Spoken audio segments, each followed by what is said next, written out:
As mandated by the National Football League, your 2025 New England Patriots, under first-year coach Mike Vrabel, cut down their active roster to 53 players as of Tuesday, August 26, 2025, by 4 p.m. Who are the biggest surprises? Who are the most pleasant keeps? Where will the Patriots look next? And exactly who has what kind of say? And what the hell is going on around here? Tonight we called in the heavy hitters. We got the Lyons Den. We got the Freeze Pops. We got your old pal Fitzy.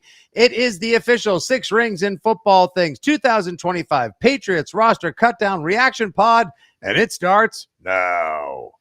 Hey, whatever it takes, man. It's all about winning, all right? Winning on three. 1, 2, 3, win! Celebrating the heroes of Foxborough's past. And with a good block. Look at Grover. All the way.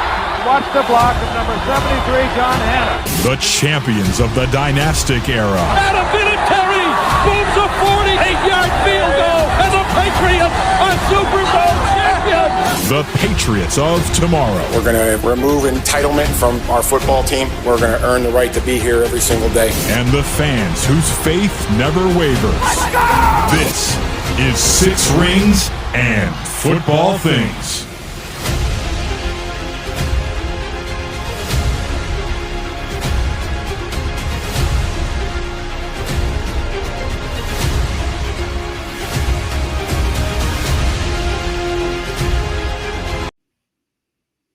How soon will Bailey Zappi be back in town? Hour begins right now. Ladies and gentlemen, it is Six Rings and Football Things. The Patriots 53-man cutdown reaction pod is underway. Your old pal, Nick Fitzy Stevens, at the helm here on the USS Fanterprise, alongside the Lyons Den. The coach is in the house, Johnny Lyons. And, of course, the guy behind the scenes who does so much that you guys have no idea exactly how hard this guy works, how many miles he travels, and what kind of effort he puts in.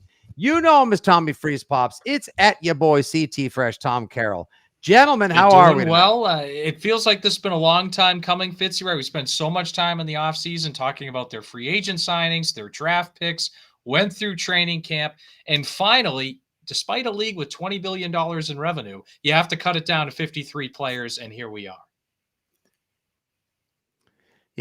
Tom, I imagine you probably were very anxious getting a chance to jump on a live pod with us here on the Six Rings and Football Things feed. Quick question before we get things started.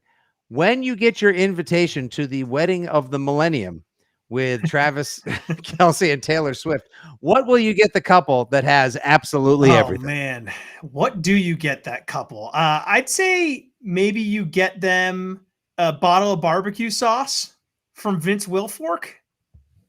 Little big market tease there. Wow, nice plug right there. That's a big market tease across all of the disciplines as well. I'm sure Travis Kelce, who's about to open a steakhouse or has opened a couple of steakhouses, I believe, with Patrick Mahomes, his big guy, his buddy from the Kansas City Chiefs, is familiar with the barbecue sauce as well. I just want to throw in the worst joke of all time, and I just want to say right now, real quick, well, at least now, maybe the podcast between the Kelce brothers will be able to reach new heights. I'm Casey Kasem. I just wanted to see John bat his eyelashes and just used to be mad. Fitzy. Why did I say yes? Love. Now we got bad blood. So let's move. Wow, good for you. That's a good. John, come on, shake it off. Come on, here we go. All right, anybody else in the comment section? Dude. I got a few. Wow. And the commenters are coming in. Of course, they have to get married. Travis is pregnant, says Patrick T. McNally. Good to see you guys. All right. So thank you very much to everybody who is currently watching us on multiple Facebooks, YouTube Live, Twitter, and so much and so forth. And of course, we appreciate everybody who subscribes to Six Rings and Football Things on Apple Pods, Spotify, iHeart, Odyssey, and wherever awesome football talk is found. Okay, boys, the Patriots, minus a small graphical snafu, after much hyperbole, speculation, and dialogue, were able to get their roster down to 53 players by the league mandated 4 p.m. earlier today. There were some surprises. There were a couple of players, several players, as a matter of fact, that were speculated to be traded or disbanded, dismissed altogether as well. I thought it was pretty solid and reasonably predictable. Kind of drama free. Let's go to you first, Johnny Lyons. What did you think as the Kyeds and the Daniels and the Reeses and the Whatforths all kept tweeting out about players that were cut and released from the Patriots leading up to 4 o'clock when the roster was So it's funny you say finalized? finalize, and even when the Patriots put out their initial graphic, it said initial 2025 roster. And I know it's obvious, but the initial word is so important. I think there's going to be a ton of movement in the next week, week and a half with this roster, whether it's IR stuff, waiver claims. So, I mean, most of this roster is the roster, but I think even maybe more than we're used to in typical years, you're going to see some movement here, whether it's on the O line, the defensive line, the receiver room. I mean, 8 receivers, that's 2 more than I thought they would keep right there. So it's interesting to me. Again, I know it's always the initial roster, but it feels like this year more than most, we might see some movement. Tom, I can't believe I have allowed this podcast to go just over 5 minutes without saying that I love 8 receivers being kept. A lot, not just a ton, an F ton. Because, of course, my guy, Efton Chisholm III, is a member, at least of the initial 53.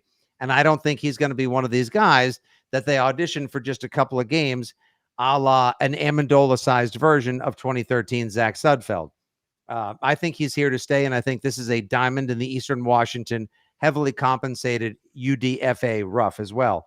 But like John points out, the 8 receivers, like that's stupefying to people that's knew the receiver room was like obviously a position of need, but see glaring holes and needs across the rest of the roster as well. And Javon Baker is basically now Brendan Schooler 2.0 as well. Let me hear your first thoughts. To the 8 receiver point, I have to imagine that Kendrick Bourne is here because he has trade value. I think that maybe if he didn't, they would have let him walk. But for a team that is close to competing, a guy like Kendrick Bourne, you can give up draft pick compensation, maybe 4th rounder, 5th rounder type of pick, and you can bring in a guy that is a ready-made NFL receiver that can help a good offense continue to be a good offense. So like you guys have been saying, it's the roster right now. It's not going to be the same roster week 1. And when I see Kendrick Bourne making the team, my immediate thought is, where is he actually going to play come week 1? My guess is he goes to, and John Lyons, you seem to, as a former college football coach yourself, you seem to know the rules probably as well, if not better than anybody else at WEEI, save for maybe the people played like Wiggs and Ted Johnson. But the rules change constantly all the time as well.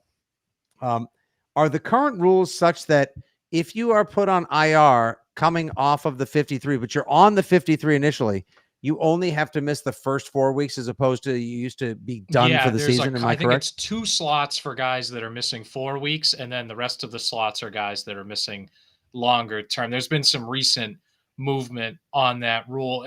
And one point too, you guys kind of touched on this, Javon Baker. I think him staying on the roster is actually tied to Travion Henderson. And what I mean by that is their primary kick returners have been Antonio Gibson and Travion Henderson throughout all of training camp and obviously in the preseason games. And we saw Henderson with the kick return.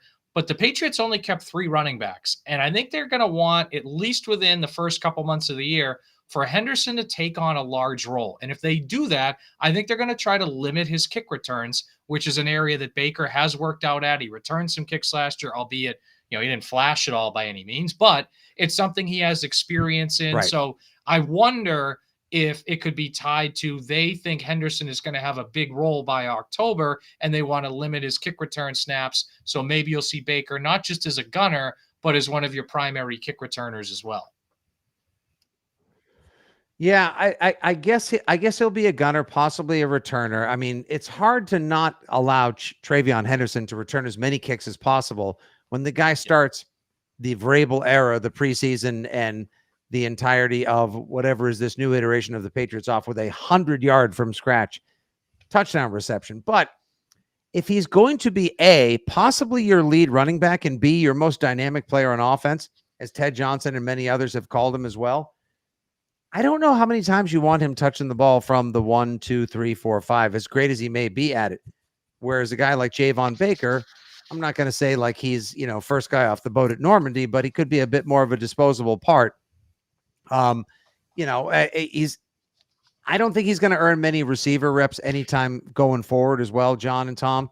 But yeah, I can see him being used in that capacity as well. Just real quick, in case anyone hasn't had a chance to look at the Patriots roster, it does bear repeating that the Patriots did tweet out their roster and then realized they made a mistake, and they left somebody on the graphic of the roster who was not actually on the team any longer, that person being Carl Strange, and they had to redo it. They deleted the tweet. They put it back up. Here you go. We have 2 quarterbacks, Dobbs and May, 3 backs, Brown, Henderson, Stevenson, 3 tight ends, Hunter Henry, Austin Hooper, Jack Westover. We'll get to the usage of the tight end / fullback in a second, Johnny. We have the aforementioned 8 receivers, Baker, Bourne, Booty, Chisholm, Diggs, Douglas, Hollins, Williams. You knew Mac Hollins, by the way, Tom, in a video I believe that you captured for the IG and the socials of EEI, was a lifetime Patriot when running drills on Monday, ran through Mike Vrabel with the tackling pads out. Like, come on, most hardo move ever. Right? I loved it. Absolutely loved it. I mean, Mac Hollins is a big guy, and I think we'll get into him a little bit. I think he's going to be a much bigger part of this offense than people realize.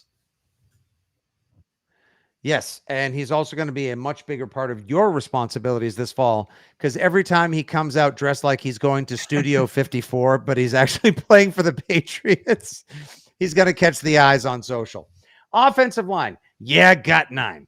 Bradbury, not long for center on the New England Patriots. That's disposable Ryan Wendell for everyone who's a hardo like you and me, Johnny. Ben Brown, Marcus Bryant, rookie. Will Campbell, I should say. Vidarian Lowe, Morgan Moses, Michael Wenu, Caden Wallace, the second-year tackle, now possibly a tackle swing guard, and Jared Wilson. D-line, this is where things start to get a little crazy for the unit or the side of the ball where I think people expect the Patriots to be more competent and dominant at first. Your D-line, you got 6 guys, highlighted, of course, by Keon White, Milton Williams, and Barmore. Linebackers, you got 8. Marte Mapu being kept as a linebacker. That's huge. Elijah Ponder, undrafted rookie free agent who supposedly has a body that would make Keon White blush. He gets kept as well. Cornerbacks, you've got 5. Jones, James, Gonzalez, Carlton Davis, Alex Austin. 6 safeties, and we'll probably jump into this one first as well. That's where Schooler factors in, as well as the eraser, the 37-year-old rookie Craig Woodson out of California. And your 3 special teamers, one other something we got to get into, boys. Julian Ashby, that's your new long snapper. Bryce Behringer, who looks too much like Pedro Pascal for his own good. And your rookie kicker, Andy Barragales from the University of Miami. I'm going to throw it to you first, Lyons Den. Which area of controversy or surprise would you like to one address thing that first? kind of stood out to me right away was that draft pick Braden Swinson out of LSU did not make the roster as a defensive end. And this is a guy that last year was a second-team All-SEC player. He had 43 hurries last year. And if you go back to, he played more snaps last year at LSU than he did the previous 2 years combined. So he did need some development, and maybe he'll sneak through and be on the practice squad, but there's a lot of talent there. I think you just need some more experience, but I think Ponder passed him by, I guess, and Jennings is the guy I think, I'm fine with them keeping Jennings, and I think they wanted him around, but I was surprised they didn't find a way for Swinson to make it. I hope he can find a way either on the practice squad or if they manipulate the roster over the next week to find his way back, because might be my number one practice squad want as well, Johnny. Like there. This kid, he flashed early, but that Kalavin Chasen kind of leapfrogged him, and then Elijah Ponder is someone they just fell in love with. Out of those guys, again, that was the position where, like, keeping 8 receivers raised my eyebrows. But then again, Swinson not making, that was the one guy who didn't make it that I was like, oh wow, I thought he would have made it and didn't. The rest of them weren't. Super. I mean, Borregales over Romo, I think that was close. I mean, Cole Strange getting cut. I mean, it's a brutal draft pick. And whatever, we could talk about that, but I wasn't surprised he didn't make it. He wasn't that good. So really, Swinson, of all the guys that didn't make it, I think he probably stood out the most to me. One of my favorite viewers and a great podcaster himself, Joe Kocha, watching live on the X right now. Give us Greg Dulcich, the receiver tight end hybrid. Where did he last play? He was with the Giants, actually. No, he had a nice play. Oh, that's right. He caught a touchdown against us last week. That's right. Jackson Dart touchdown pass, right? Exactly. That's right. He caught the freaking dat early on as well. Quarterback could be a spot for his pops where we may see the Patriots add as well because they were none too pleased with the Dridge. Let him go to the waivers. How comfortable are you with the Patriots only keeping 2, considering that QB2, Dobbs, super smart, everyone loves the pastronaut, but at the same time throws a lot of hospital balls, and the book gets out on him real fast, and we know how physical and how assertive Drake is and or wants to be this year. Do you think they need a third? And with somebody like, the old Cutlets, speaking of the Giants, would he, John, you made the noise all of Patriots Nation did when they started reading earlier today, and Mike Reese speculated like, could Tommy DeVito be making his way up to Foxborough? So I would rather Axel Hoyer come out of retirement. Hoyer the friggin' destroyer. So what do you got for his It's funny you mentioned DeVito because at the Giants game up in the press box, guys were bemoaning the idea of him being the third quarterback because they didn't want to deal with his agent, whatever that guy's name is. I interviewed that guy once. Sean Stellato. Also the agent for Patriots legend Jonas Gray. Here, he's from the North Shore in some capacity. Oh, that explains it, North Shore. Yeah. So the people in the press box were all like, please no Tommy DeVito. I personally don't want Tommy DeVito, but they do need a third quarterback because I am one of those people that has no faith in Josh Dobbs. And I am also one of those people that believes that Drake May very realistically could miss time this year because of the way he plays. And I think he's going to emphasize playing a smarter brand of football this year, but innately he has that Brett Favre gene in him and he's going to run around and make plays and it's inevitably going to happen. So, I'm looking at Doug Kyde put out a list of quarterbacks that are available here and it's not all that sexy. I mean, Tommy DeVito is a name. So you kind of look at that first. Maybe a guy like Desmond Ridder, someone who has played in the league. I don't know. Will Greer was here. Sam Ellinger. Kyle Trask played behind Tom Brady. There's not a lot of guys that you can look to and say you feel really good about it. I mean, Tyler Huntley made a Pro Bowl as an alternate. Oh my God, Snoop Huntley. I hate to laugh in the middle of your analysis, Freeze Pops, but one of our regulars, Jeff Stenberg down in Tampa Stenberg offers up this comment. Remember the surfer girl who had her arm bitten off by a shark? I'd rather have her throwing passes with her nub than Tommy DeVito. He's not wrong. This is why it's more fun to record a podcast live with degenerates and drunks on Facebook and YouTube and Twitter and whatever else. Because you never know what you're going to get. And I appreciate that no matter how many people are on the podcast, right now it's a 3-man weave, but it's really a fourth because it's the 3 of us and our audience. I so love thank you for live that, Jeff. audience. Absolutely. Well done as well. When the people can interact. Let's run through those a couple again. So Desmond Ridder, I think, won the starting job over Tyler Shuck in New Orleans. No, Spencer Rattler won it. Oh, Spencer Rattler. Oh, so Desmond Ritter's available, right? Spencer Rattler won that. He's sneaky going to be good. By the way. Oh my God. Yeah, you're in on him, Rattler. Man.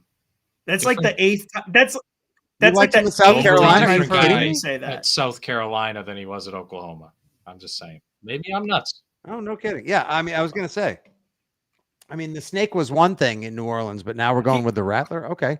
Under Kellen Moore, I get they'll still lose 14 or 15 games this year, but maybe he'll be better. I've got than a name expect. for you guys. All right, go for it. I love what playing. About I got Mike a name. White?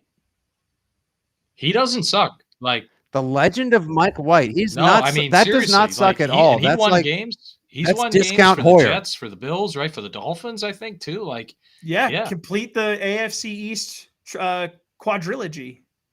Yeah, that's true too. That's right. That's right. He's played for the Jetropolitans. He's played for the Dolphins. Too, like, now he can. Like to your point, Tom. Like if May misses a couple games, like you can do, like Mike White can win you a game. Like as a, you know what I mean? Like I don't know if Josh Dobbs, like if he has to play 3 games, I think you go 0-3. Whereas if it's Mike White, maybe it's only 1-2, but that's obviously a big difference between 0-3. And he's someone that doesn't make a lot of.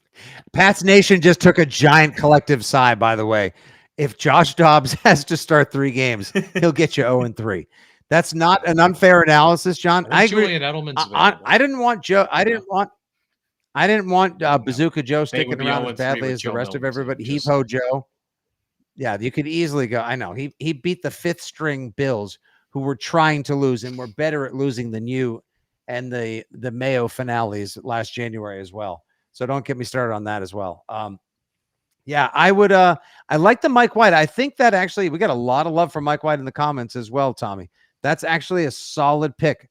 Where did he just go? Has he been lingering? Is he hanging out at the bus stop? Did he just get cut from someplace? Camp. What? They had a really strong quarterback room, as quarterback rooms go. Obviously, Josh Allen, Mitch Trubisky, and Mike White were the three guys. They had a fourth too that I'm blanking on, but I mean, look, Trubisky's not going to win you 10 games either, but he's a serviceable backup. He's, as backups go, he's one of the better ones.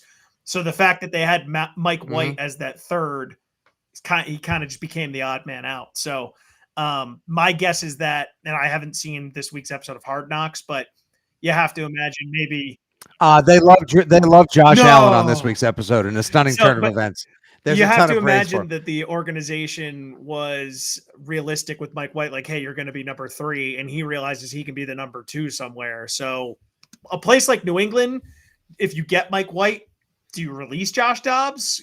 Can you trade Josh Dobbs? I mean, I have not been impressed with Josh Dobbs in any capacity this camp or preseason. I don't know about you guys. I haven't seen a lick of positivity with him out there. He can scramble. He's again, smart guy, good teammate. I'm sure he was signed for his lack of controversy and his intellectual acumen and football smarts as much as he was his ability to lead I should say receivers into the last pass they'll catch that particular season. I am one to always want to shout out the UFL or like a crazy idea. Christopher Adam Beatty watching live on Facebook as we record the latest Six Rings and Football Things. How about Jordan Teamu from the DC Defenders? They're a fun football team to watch if you like alternative springtime football. You think we could get him from the UFL? The answer is A, he would drive himself and not even bother asking Freeze Pops or Lyons Den to pick him up from the airport in Providence. And B, if the Patriots had any interest, he already would have been there. There was the quarterback. Johnny, help me out here. Maybe you know too, Freeze Pops. He played in the UFL, and he also threw passes for Carolina as well. PJ Walker. Strong arm. Yeah. PJ Walker. Thank you very much. Too, so we've right? had Battlehawk. I wanted him to start over Mac Jones. I was ready for him to come in with his weird chest tattoo and his beautiful wife and come in and start over Mac Jones when Mac Jones started crapping the bed as well. Yes, PJ Walker. Thank you. Oh, you're getting more Call Hoyers. Oh, where's Taylor Heineke? So I just looked it up. I saw that comment. He was released 2 hours ago by the Chargers. So Taylor Heinicke is someone that I'd much rather Heineke over in a playoff game. Absolutely. Didn't win, but that game might merit a late night rewatch. Andrew Callahan recently tweeted out what a fun rewatch the Brady Mac Jones game was from 2021. Yeah. Just like if you're up late and you want to watch a random game, he said it rewatches better than it did if you were too nervous or tense. Wow. I was just gonna say I was there. Watch that. I like when people say what's the lone touchdown Jonnu Smith scored. It was on the Deion Branch post pattern underneath the goalpost. Yeah. I think Jonnu Smith's going to have a nice season in Pittsburgh, by the way, but that's a different conversation for a different day. I was going to say, yo, Freeze Pop, shut the F up. No, I mean, it's so strange how the man came here, couldn't do anything right, and then all of a sudden was just a monster everywhere else. But, Arthur Smith, he obviously has the keys to unlock him. Everybody else, no dice. Thoughts on taking Zappy back? Would you guys? I'm not opposed. I mean, he is someone that can go out there and win you some football games, right? Like he did it. I don't think he's very good, but I'd feel more comfortable with him than Dobbs, really. And I maybe I'm just super low on Dobbs because I saw it in my face every day for 20 days of training camp and 3 preseason games. Mm-hmm. And I saw him put Kyle Williams in a position where he could have almost got him killed in the preseason in Minnesota. Realistically could have missed regular season games for what the position he put Kyle Williams in as a veteran starter in the league, guy that has started in the league. That shouldn't be happening. So, like, I'd feel better with Zappy. I don't think he's coming back here personally, but yeah, I'd feel better with Zappy than Dobbs. Yeah, I I'm don't know sure if somewhere. I'm sure John somewhere. Austin Cauley is like, oh, I know what a hospital ball is like. Peyton threw plenty of them to me. Thank you very much, and I can relate to this guy. Yeah, maybe Jared Stidham's available too, the Brady successor. Let's go get Liddy like Stiddy, baby. Hell, I I'll love take Stiddy. I'll take freaking Cam Newton's still available. I'll take freaking Cam Newton, who can't be Superman to his kids anymore. Did I you wish like? Wait, hold on. Did you just say you liked Cam Newton? So I wish Cam Newton had been healthy when he was here, because I think that would have been unbelievable. Like, just the skill set with McDaniels. But that's the point. He wasn't. Like that. I'm just like, I know it's a total hypothetical, but like everything they didn't get when they didn't draft Lamar Jackson, like if that Cam Newton year, that would have been, it just would have been a lot of fun. Like that would have been something totally unique. And I still appreciated I mean, again, I take a lot of lumps for this, but I appreciated the fact that Cam Newton tried his ass off. Yeah. In the COVID year, with no fans in the stands, being the guy who had to replace the GOAT, the most unenviable position on a roster bereft of talent. You want to talk about like savaged bones of a zebra on the Serengeti. Like there was no meat out there for him to work with, and yet still 7-9 and semi-entertaining along the way. Boys, let's play this one. Let's just run through the position groups. Somebody stop me when they get to a position grouping that had a surprise as far as a keep, as far as a dismissal, or as far as holy smokes, we need to address something. We obviously just went through quarterbacks, running backs. I think we're good. Stop. Oh, stop. Okay, go. I wanted to ask you guys this. So 3 running backs. I don't know, like Trevion Henderson, rookie. I kind of thought they were going to carry 4 there and not to just like nitpick everything. Like we're only 2 position groups in, but I thought Terrell Jennings showed you something this camp, and I thought JaMychal Hasty showed you something last season in regular season games when he was given opportunities. So I thought one of those 2 guys would be here in a 4th running back role, so to speak. Probably like pseudo special teamer / running back role. So that one surprised me. I don't know about how you guys feel, but I thought at least one of those 2 guys would make the roster. Yeah, and that's like I mentioned earlier, like the Baker thing tying into Henderson, because maybe they'll use Baker on kick returns to limit Henderson. Because I agree. I mean, Stevenson has had fumbling issues before, and I know he's played in pretty much every game, but he has worn down multiple times during seasons. Henderson obviously is a rookie, so I thought they might keep 4. But the issue is, if you're going to keep, 7, 8 receivers, and obviously 8 in this case, you can't keep 4. Right. It's just, so I hear you, Tom. And like Hasty was the one that I thought they would keep. He has a nice speed element, but some power too. But I guess, I thought they would have kept 4, but and maybe this is where they looked at Kendrick Bourne's value and said his value in the offense and with Josh and knowing the system as a vet is more than a 4th running back. It's a good point. It's an interesting point, because I think given one guy's a rookie, another guy has worn down in the past, and I think it could be a great tandem, but I thought they might have kept 4. Actually, Joe C in the chat points out that Lan Larison would have been 4, and I think Tom Curran said he was going to make the team. I thought he would have. Freeze Pops, you were down there all the time. How did he? I thought he looked great. He was the leading pass catching running back in college football last year as well. That was another one of these UDFAs in a draft in which they absolutely myrtleized the UDFA captures, because look what you got: DJ James, you got Efton Chisholm III, and Elijah Ponder. Yeah, no, I'm with you. I think that he definitely would have made the team, and for exactly what you said, Fitzy, like he could catch the ball. Like, he was a legit, like, I called him Diet Burkhead. Yeah, I didn't want to make like the white running back comparison, but like Burkhead, Danny Woodhead, short little white guy that can catch the ball quick. Like, I think it would have been a great fit. But obviously he got hurt. But yeah, so that, not to immediately stop you 2 groups in here, we've stopped at both groups. It's a worthy discussion. Now that's what we're here for. No one's in a rush, and this is the content people are here for, and that I'm happy to knock around with you boys. All right, tight end. I don't think we need to bat that one around. Nobody was too excited about CJ Dupre or I was Jaheim- kind of hoping G. Scott Jr. could make the roster. I mean, he was recruited at Ohio State as a wide receiver and added, I think, 25 pounds to his frame. Just as a pass, don't be shocked if he's a practice squad guy and maybe eventually Sure. develops into a decent, just a little note on him. And he's fast for his size, Yeah, man. but that's the thing. He was a he receiver in flashed. high school. Like Yeah. the speed. You're right, Tom. Like the speed. Mhm. So again, I just little note. I don't be shocked if he's Look good at practice too. squad. Quite, he made a couple Yeah. He made a couple catches the day that we were there for joint practices with the Commanders as well. So that's a solid point, John.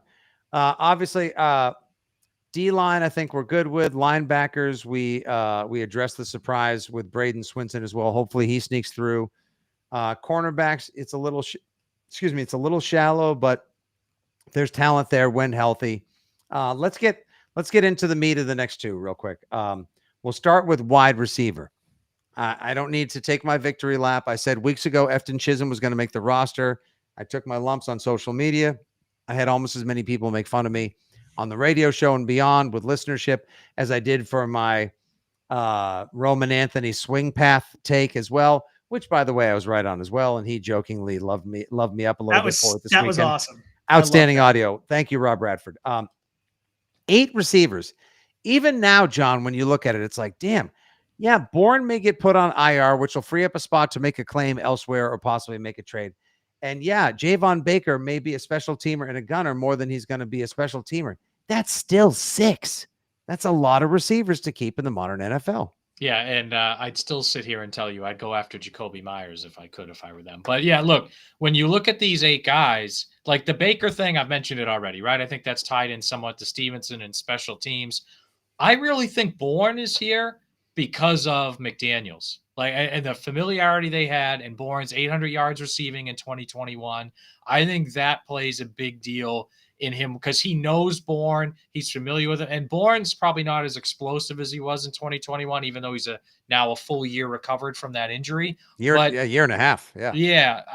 And then I think Kayshon Boutte, we were down there. I think he's had as good a camp as anyone on offense. Like, I give him credit. I had serious questions about him in the offseason. I had serious questions about him at the beginning of training camp. And he answered and the questions were never the talent thing, right? In 2020, he was one of the best freshman receivers in the country at LSU. It was a preparation, mentality, injury thing, all that. Gambling. To his credit, he's answered all of those. And I think the rest of the guys are kind of obvious being there. Williams, Hollins, Douglas Diggs, those are kind of obvious. But, I mean, I'd give Kayshon Boutte the most credit for how far he's advanced this camp, and the Bourne one is an interesting one to watch. You mentioned IR. That's an interesting one to keep an eye on. Yeah, I feel like a lot of commenters are pointing out that they wouldn't be surprised if one of these guys gets traded as well. Who would be of interest? What would you get for him, and what area do you attack if you could possibly move one of these guys, Tom? So I think John and I talked about this either on the radio or off air. I forget, but the obvious landing spot for Bourne is back in San Francisco, right? I mean, he's a guy that had success with Shanahan, and he's the reason why he got the contract he got from New England when he was a free agent back in the day. So if they have a need at receiver, if they're looking for depth, if they're looking for a guy they could just plug back in and he'd be ready to go, I think Bourne could be there in a landing spot.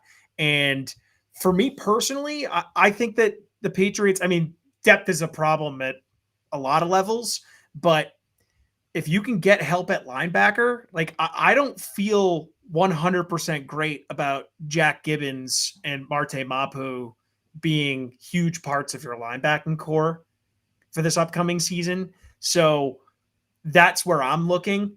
And I don't think that there's like a perfect 1-for-1 trade, like Bourne for a linebacker, but just speaking more broadly, if there's pieces that you can move to bring in linebacking help, that's where I'm looking.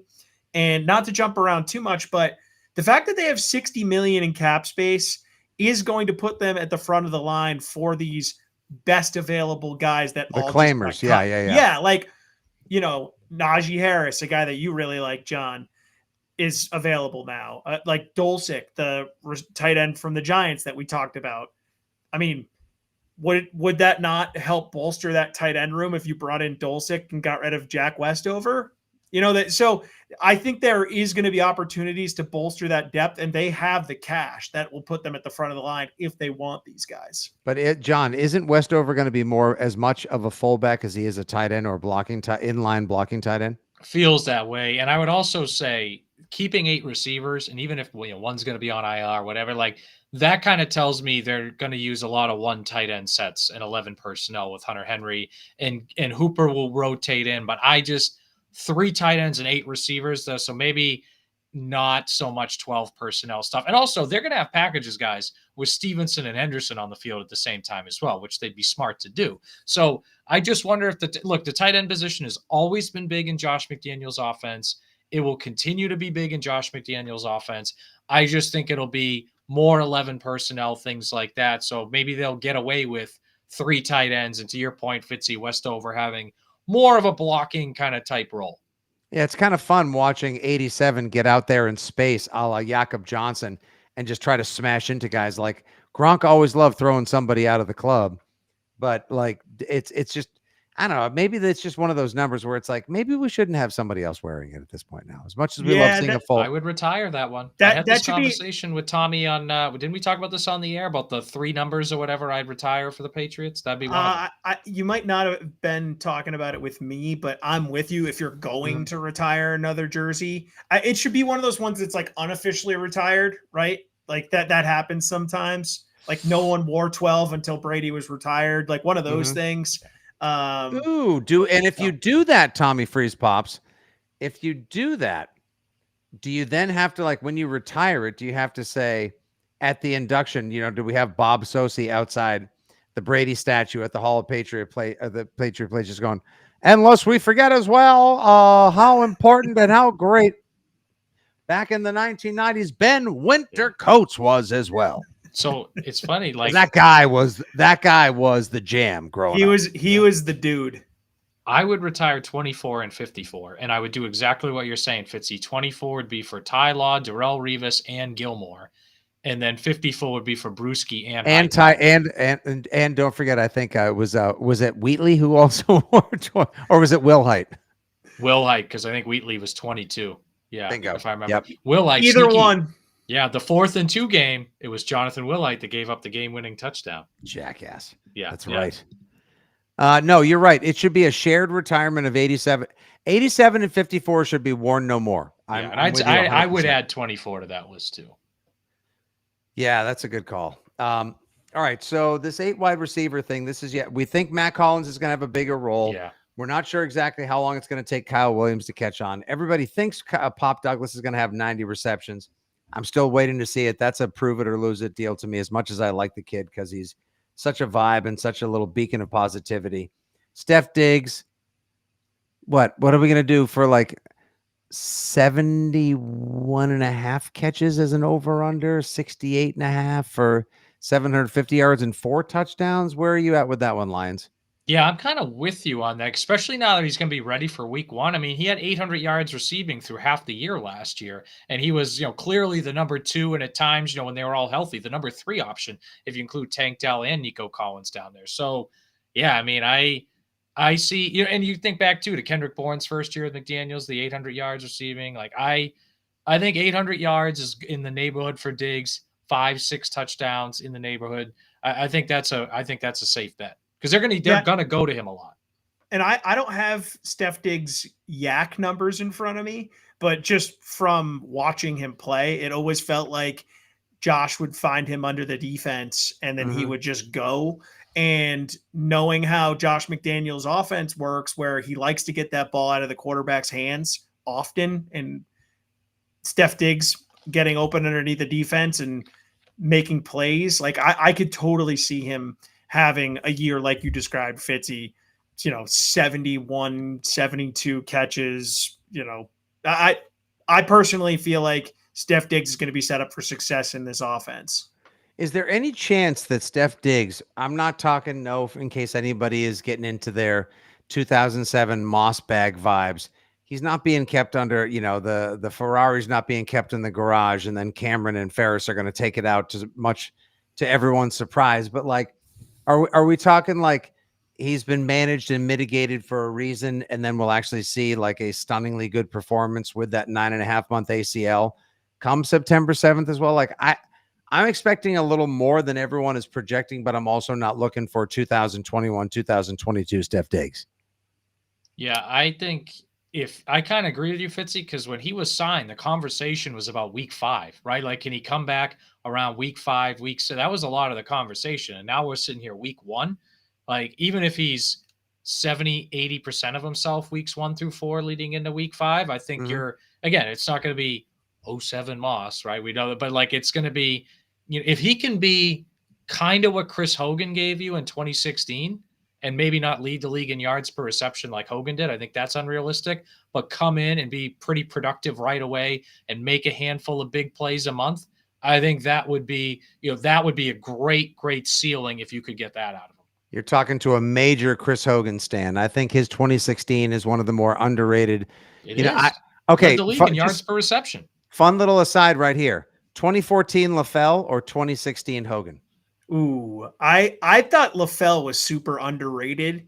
I'd go Hogan, but LaFell is like lost in the fold because that 2014 team had so many dudes on it, like guys that we remember, name dudes. But LaFell was really good.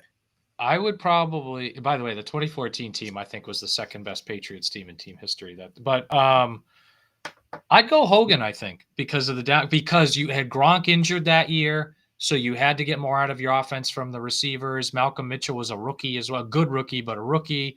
And you had these inside slot guys. Like, he was an outside presence they otherwise, like, they didn't have, and they needed that a lot. No offense to Martellus Bennett, but he wasn't Gronk at tight end. So yeah, I would say Hogan by that's close as well. Yeah. But like, don't forget, LaFell had one of the 5 best Brady touchdown throws in the division round against the Ravens.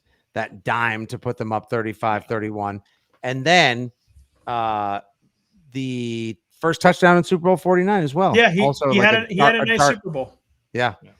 I still say Diggs gives you like 78 catches, 850 yards. I'm gonna take the over on 4.5 touchdowns. I'll go 5, maybe 6 touchdowns.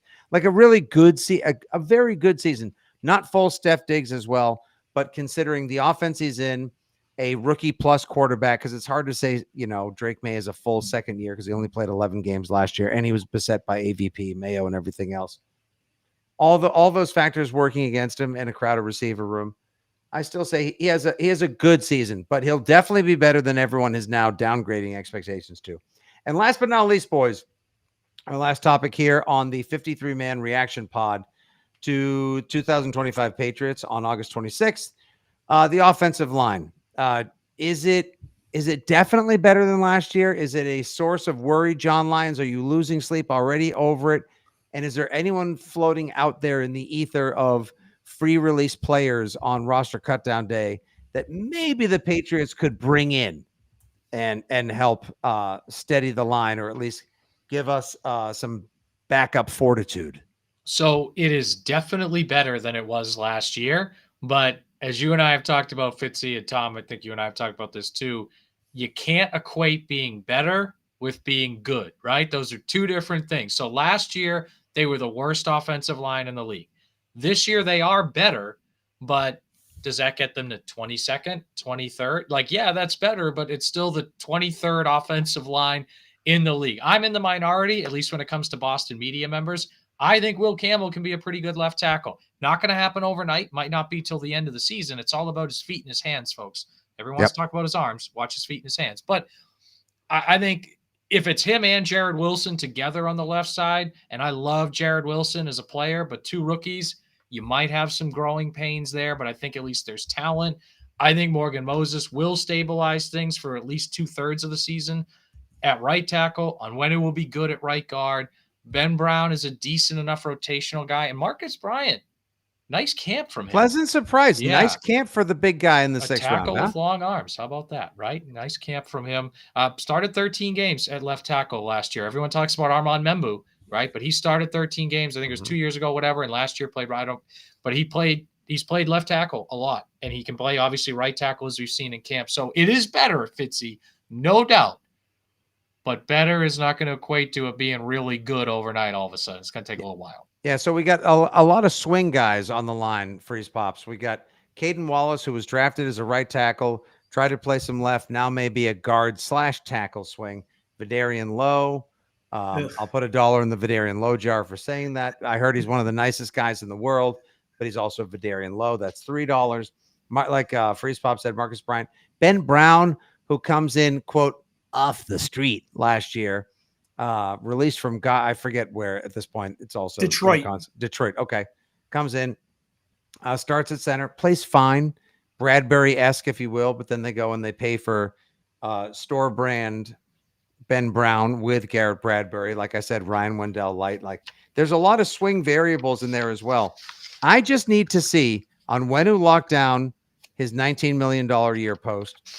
I want to see Jared Wilson stay healthy at left guard until he takes over at center, where I would prefer to see him, and I think all of us would. And as far as Will Campbell goes, just don't suck in pass pro, because I know when it comes to run blocking, like you pointed out, Lyons, the guy is a mauler, the guy is a beast, the guy is an absolute animal. You probably have a good idea as well. Like, John, did you Freeze Pops, rather, excuse me, did you see anyone get released today? You know, I saw there was Skipper from Detroit. Obviously, Trent Brown got cut free. Anyone else out? Lael Collins, get out of here. He hasn't been healthy in 3 years. Any possible options out there the Pats could maybe entertain bringing in should a Bourne get moved to IR or somebody else get traded?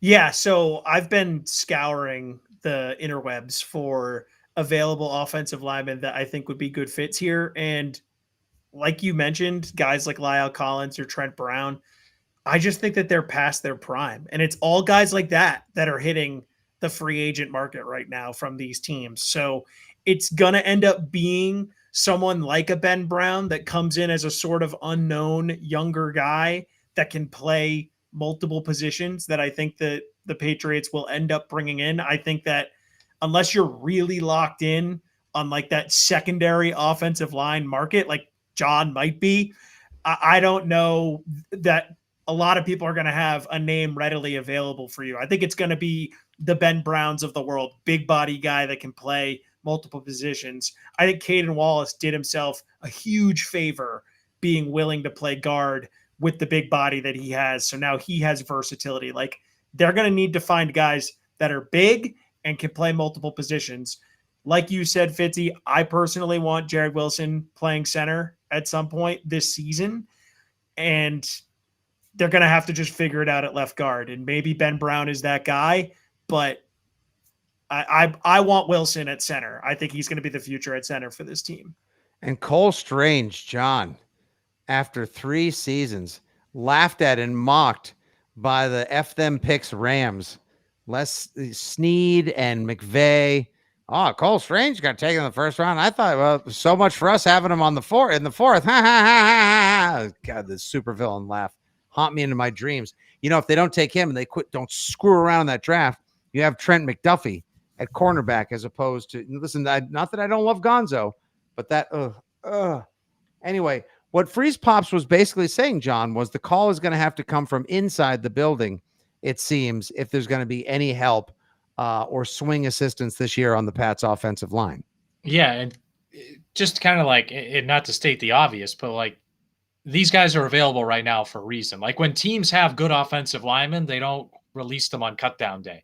Like again, like the name, like Lael Collins, that's a good name. Like Trent Brown, that's a name, but like those guys, like they're not worth bringing in. Like that's the issue. And even Ben Brown, like we're not talking about a really good player here. Like we're talking about a guy that came in an awful situation last year and just looked barely competent, which was a step up from what you had.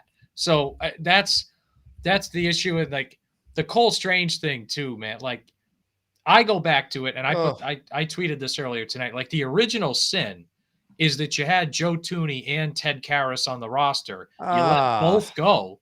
And if you keep one of those guys, you don't even need to draft a guard in 2022. We're having a different conversation. I mean, look, and it's unfortunate because from 2000 to 2016, for the most part, the Patriots drafted really well.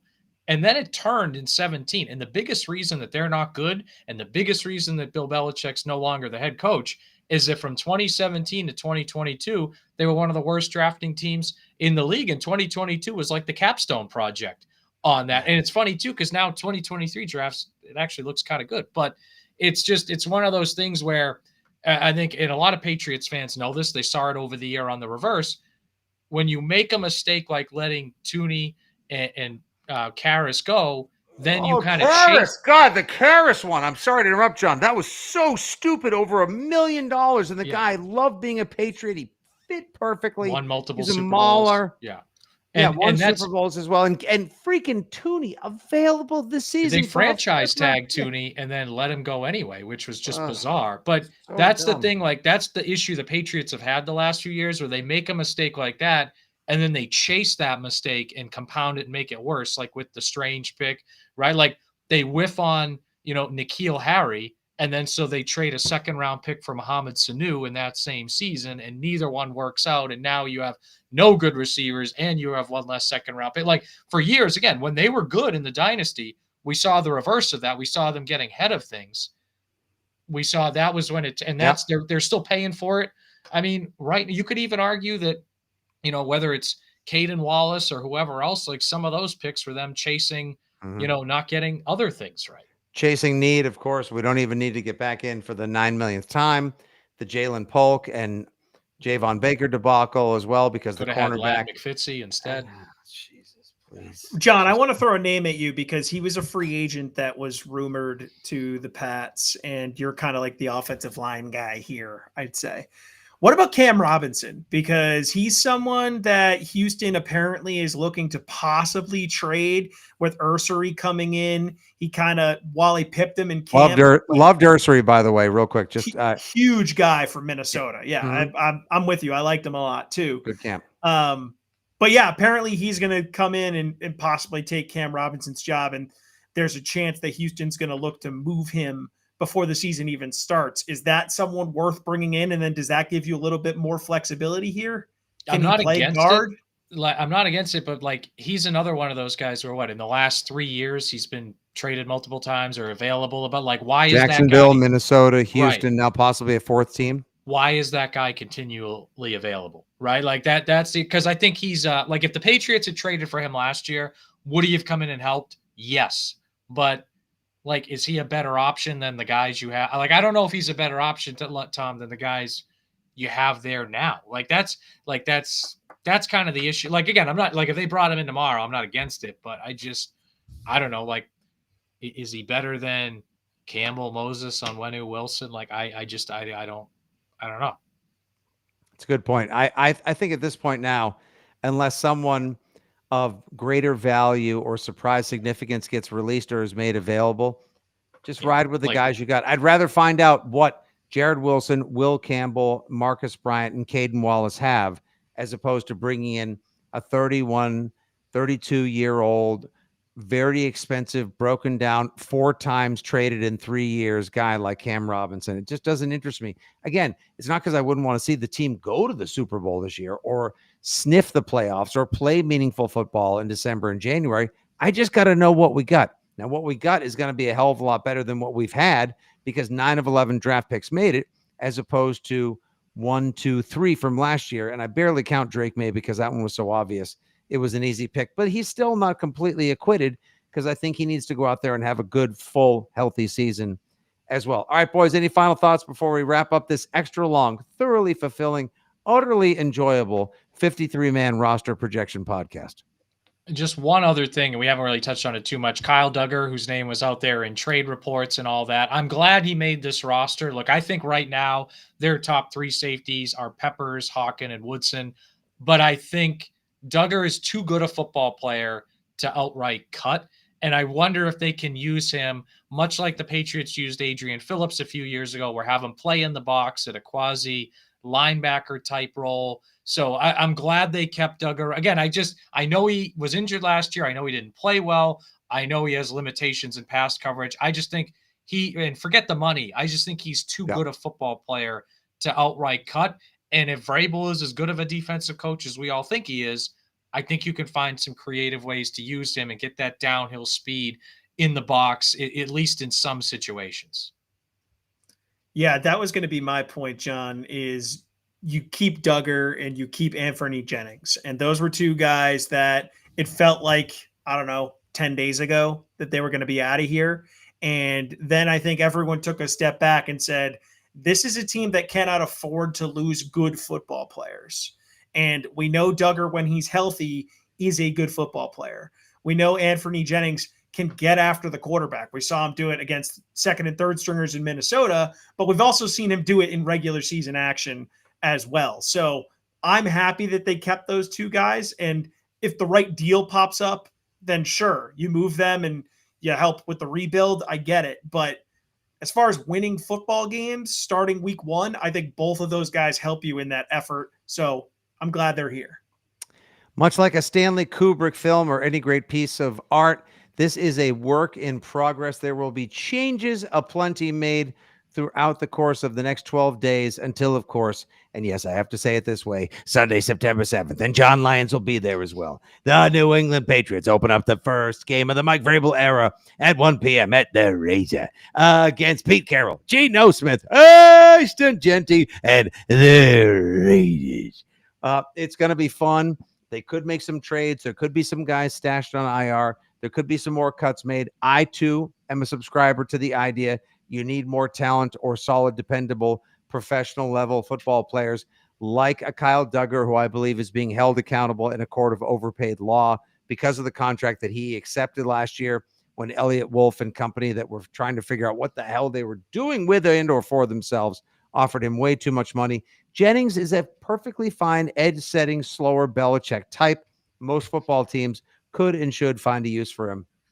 We shouldn't re-legislate that or say they are the reasons why this team will or more than likely won't make the postseason as well. But yes, a lot of transition, a lot of interesting stuff, great responses, great analysis from our guys tonight. I highly recommend for the viral clips that he grabs. He attends Sox games. He attends Celtics games. He attends Pats games, and so much more. Tom Carroll, a.k.a. Tommy Freeze Pops, at ya boy, BOICT Fresh in the house. Great to have you on the pod. And, of course, you guys know and respect the living legend of John Lyons, at the real John Lyons, the Lions dead here, the professor, the coach, the knowledge, the sage. And me, I'm just that guy who would rather be at a brewery but loves talking football with his friends.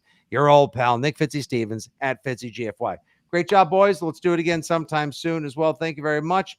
For Lions, for Freeze Pops, for everyone at Odyssey 2400 Sports and WEI, this is your old pal, Nick Fitzy Stevens, saying thank you very much for tuning into this, a live reaction podcast to the Patriots making their 53-man roster cut downs. We will be back soon with so much more as we are just over a week and a half away from the start of the 2025 NFL season. Until then and forevermore, you guys know the score, and this is the place to tune in. Good day, God bless, and as always,